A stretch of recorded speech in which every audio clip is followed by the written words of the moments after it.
Welcome to the What's Happening Birmingham video podcast.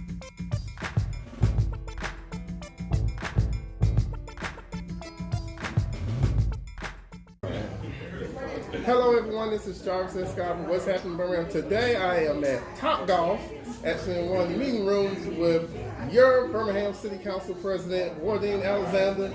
Council President Alexander, how are you doing today? Well, hello, I'm doing very good. Thank you. Great. I was actually a wonderful guest to an upcoming presentation that you was doing today about See, Click, and Fix. What is that? Yes, well, I've had the opportunity to host our neighborhood presidents today, and so one of the presentations that we had was about See, Click, Fix. This is a new device or a new program that we'll be able to use to report our 311 issues, and the beauty of that is that anyone with a cell phone will be able to utilize this system to report issues and concerns, and then they'll be downloaded to the various departments. You'll also be able to track your issues, similar to when you order an item online. And so now it gives you much more opportunity to be a part of the resolution of your issue.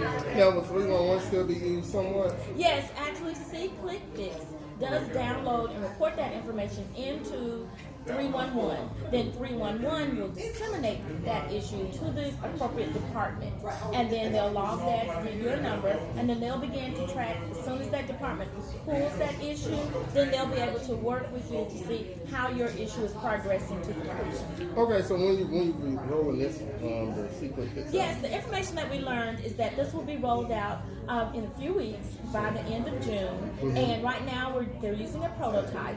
So some residents are already starting to use See, Click, Fix, and this is allowing them to fine-tune that system so that when it's fully launched to the residents, then all of those bugs will be worked out. Yeah, I was very impressed with the presentation that you did. Like, I think that's going to be really exciting, and I think it's a technological approach other than just calling City Hall or calling your office and say, hey, we see a furniture or a chair on the road, you know, you can, or an overgrown lot or something. It's better. I like how y'all brings it together. Exactly, and I want to really thank Mayor Woodland and his team for being responsive to the needs of the citizens by working and creating this program for us. We've seen it work in other municipalities, other cities across the United States, and so this is some technology that we can bring again that puts more information in the hands of the residents and allows you the ability to track it. Often, when you call in, get that 311 number, you never hear anything else coming in.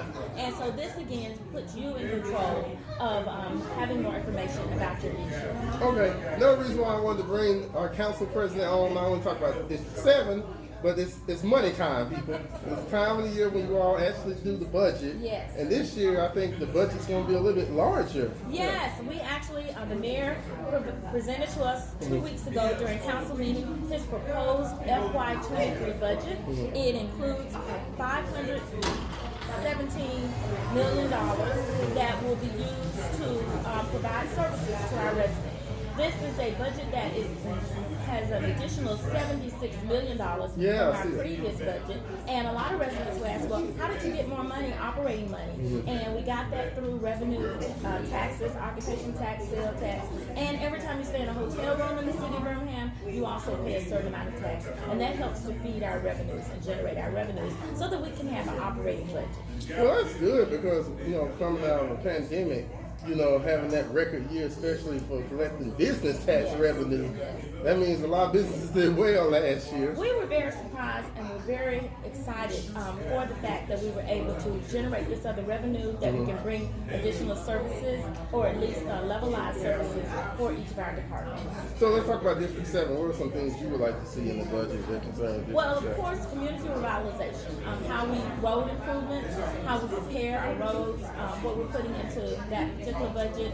Also, what we're doing with our land bank to try to help to eliminate some of the vacant lots that we have. So we want to put more into that. So I was very happy to see that the mayor had put some more money into that. We were still dedicating about $10 million to road improvements and to paving. Of course, in D7, we're all waiting to get Jefferson Avenue paved, and that is one of the roads that is scheduled to be paved. I think when that happens, I think you bring the tar out yourself. I'm going to ride on that truck, and we're going to have a big celebration. So, what, like, as far as the timeline, the completing the budget, Yes. all that, community meetings? Of course, the new fiscal year begins July 1. So for each of the councilors, I think it's very important to us that we provide that feedback to the mayor and we vote on that budget at least before June 30th. Because if not, then we have to continue to use the FY22 budget until that FY23 budget is approved. In the meantime, we'll be seeking input from the public. There'll be 2 public hearings where residents will be able to come in, ask questions, receive more information about the budget.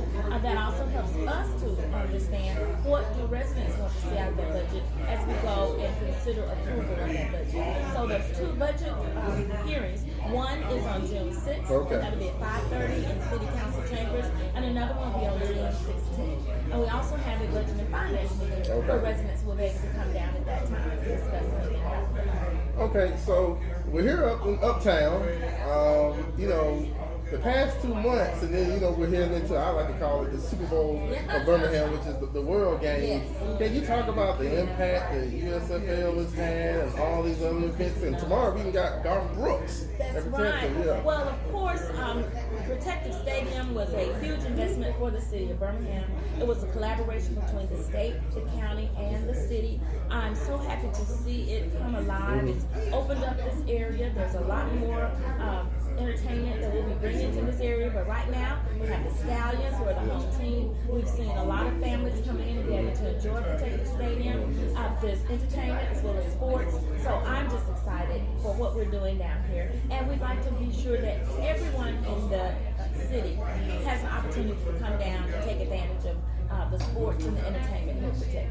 Yeah, because especially with the games, I think kids getting free on Sunday. Yes, where's your best package where your children can get in? I think children under 15 can get in for free.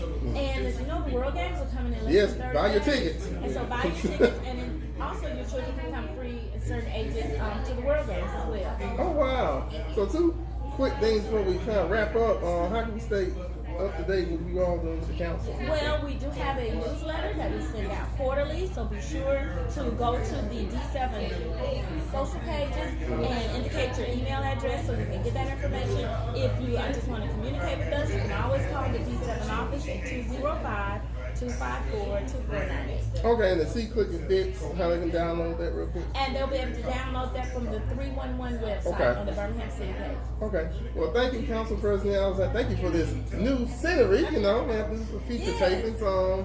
You all, please, in Birmingham, it's about to be a very fun summer.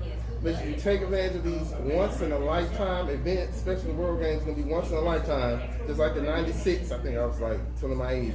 I think I was 16 years old then. You know, I get a chance to do it at Legion Field, but make sure you take advantage of this World Games because I think it's going to put our city on a whole different level and the world going to see us. I agree with you, and we look forward to Safe Summer Series. We'll be bringing concerts and music back out into our parks, and so just stay tuned. Great summer here. Yes. So thank you all for watching this video. Please check out what's happening in Birmingham.com for more interviews. Don't forget to subscribe to the YouTube channel and check out the audio version of this interview on Apple Podcasts. Thank you all again. Have a great day. Bye-bye. Thank you. Thank you for watching the What's Happening Birmingham video podcast. Please check out our website, app, or subscribe to our YouTube channel for the latest videos today.